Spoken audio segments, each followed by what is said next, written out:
What is up, my friends? You are very welcome along to our Crystal Palace preview here on Anfield Agenda. The Reds travel down to Selhurst Park for our first 3 p.m. Saturday game of the season, which means it won't be live on TV in the UK.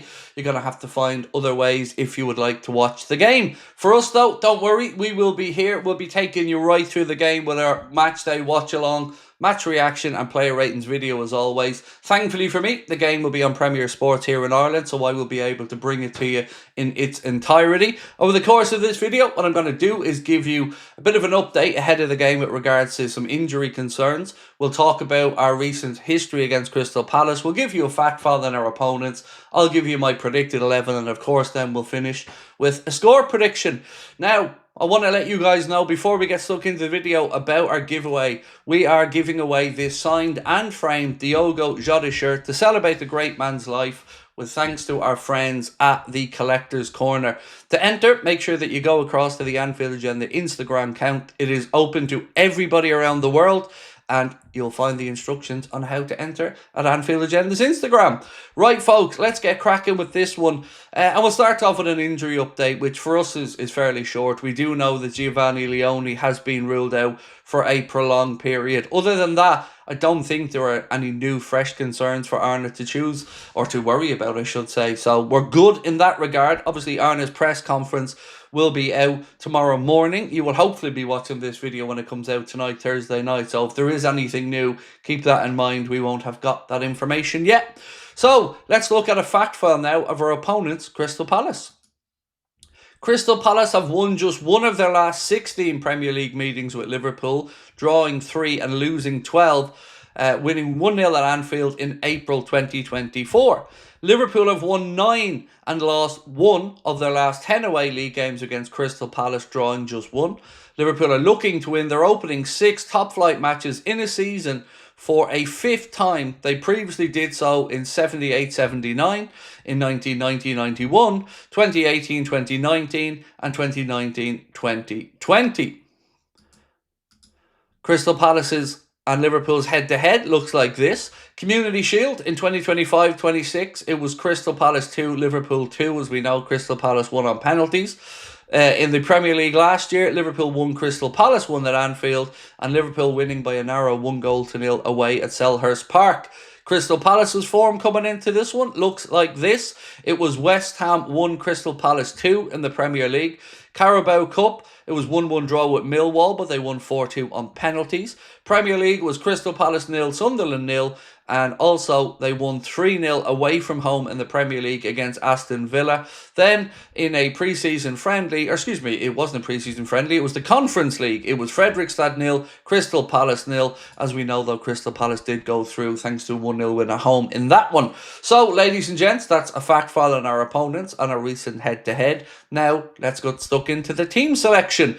This was a difficult one this week for obvious reasons. We've got to figure out what Arne's going to do with the front line, with Ugo Ekitike, of course, suspended.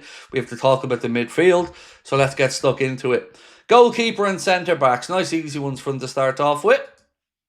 Alisson Becker in goal, Ibrahima Konate alongside our captain Virgil van Dijk. Thankfully, all 3 of these gents were rested for the Carabao Cup victory midweek against Southampton, so should be fresh and good to go. Now, full-back positions though, bit of a different story there. What have I gone for here? Well, I've gone for Conor Bradley at right back, and I've gone for Milos Kerkez at left back. For the very reason I think Conor is better from the defensive side of things than Jeremy Frimpong, and I do think we will have some work to do away from home with that regard. So keeping it tight, hopefully early doors, like I've said. Then bring on, if needs be, Jeremy Frimpong when they tire, with his pace down the right-hand side. And also, I had a view to the away trip against Galatasaray coming up on the Tuesday. So we've got Saturday and then over to Turkey for that game against Istanbul, where I think Frimpong will probably start. On the other side, I think Milos Kerkez deserves to be reintroduced. Andy Robertson's done very well for us when he's filled in, but we got to give Milos a chance to shine again for me. Again, keeping Andy Robertson maybe in that experience for a difficult away trip over to take on Galatasaray. So that's my back 4 and my reasons for it. As always though, as we go through this video, let me know your thinking. Into midfield now, this is where the big decisions come, because there's too many players and not enough places. Sorry, I should correct that. There's too many quality players and not enough places. But this is what I've gone for. Obviously, Ryan Gravenberch, Dominic Szoboszlai, that's a gimme. But I went for Florian Wirtz. Partly because Mac is still searching for fitness and form. Obviously, congratulations to himself and his missus on the birth of their new baby girl. But I think Wirtz is the one to go with here. Maybe you stick McAllister in, and like I've said, I can't argue. We're talking about top quality footballers here. But for me, I would go Dominic Szoboszlai, Ryan Gravenberch and Florian Wirtz and hope that Florian continues the progression. Like I said, these guys all rested as well midweek, so we should have no excuses for not being fresh and get ready to get stuck into Palace and press the living hell out of them. So that's the midfield and the defence. Now let's get into the top end of the pitch. One thing I can say before we look is, of course, there's not going to be any Hugo Ekitike as he is suspended and looks like he's going to be fined a couple of weeks' wages as well. So, wide areas. This is what I've gone for. Cody Gakpo on the left and Mohamed Salah on the right. And I know, before I even finish this sentence, that there are going to be people writing the word Chiesa, Chiesa, Chiesa. I get it. I hear you. But remember, he played a full 90 for the first time in a very long time. Then we have a bit of recovery, whereas we have Cody Gakpo, Mohamed Salah, fully rested, and I would be amazed if we don't start with Gakpo and Salah. Now look, I'm not saying that Cody Gakpo can't improve on the start of the season. I think he should be under a little bit of pressure now.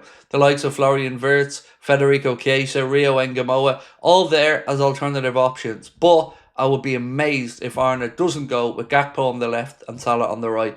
Then through the middle, I feel good saying this every time. I'm going to feel good saying it again.